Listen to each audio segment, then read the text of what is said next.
For this exercise, browse to your Chapter 13 folder and open the file Chapter 1301 Sprinklers. Before we start laying out any sprinklers in this view, let's take a look at the sprinkler layout that we've got here, Sprinklers Level 2. Scroll into the bottom left-hand corner of the drawing, and let's have a look at the two sprinklers that have already been placed. They look different, but that's no guarantee that they are going to be different. I just know that they are.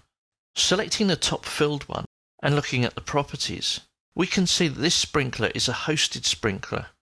It's a 15mm pendant, and it's hosted to a compound ceiling with its elevation at 2400 above the floor level. Selecting the other sprinkler, this is an upright sprinkler head.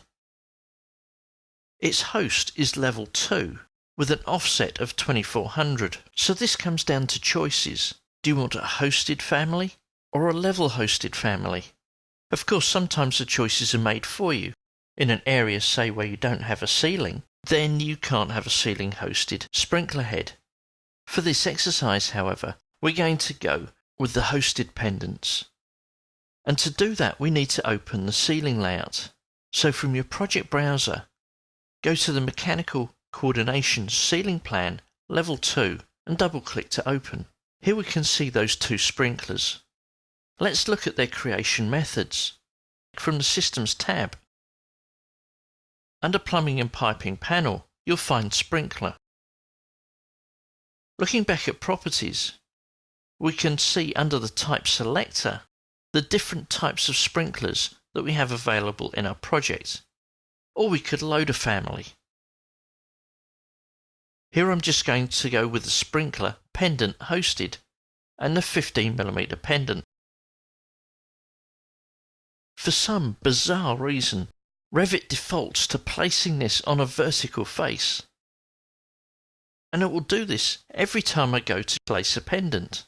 But I do want to place this on a face.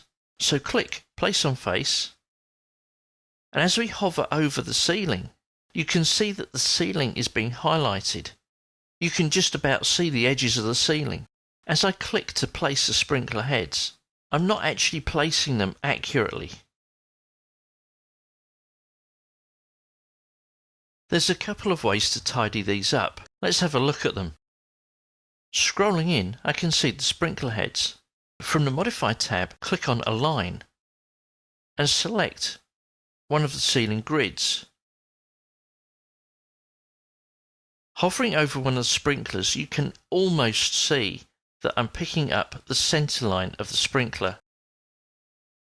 Align the sprinkler heads so that they align with the ceiling. Do that in both directions. What we can do from here is move the three sprinkler heads. Select the sprinkler heads and we'll move them 300mm. We can repeat the move command and move them 300mm again. That's about as hard as it gets. Now that's complete, I want to create my sprinkler layout for the rest of that space. And I could use the multiple copy option again. This time, however, I'm going to use the array command. Using the selection window, select the three sprinkler heads.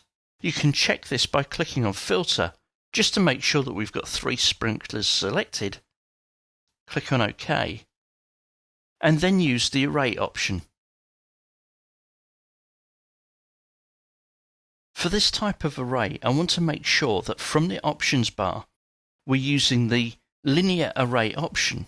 The group and associate is ticked on.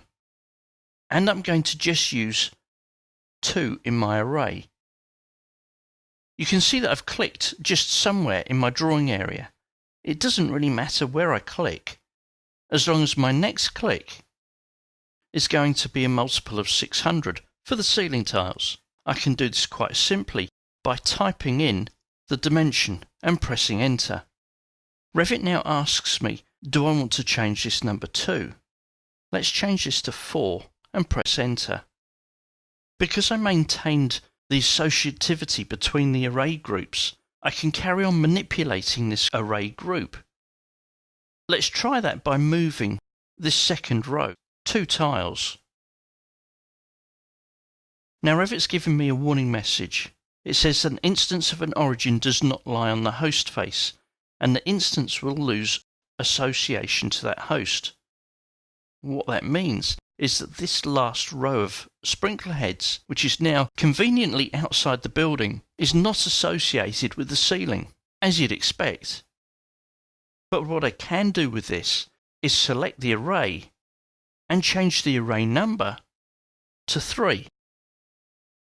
And we have my sprinkler layout. Keep on adjusting your layout until you're satisfied that it meets the design.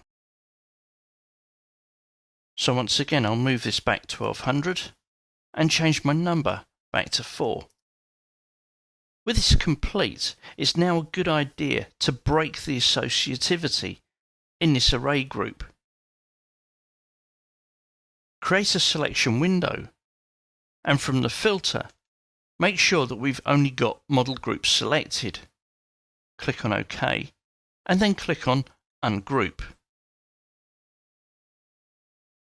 We can see that with all of those sprinkler heads selected, they're still maintaining this relationship with the ceiling.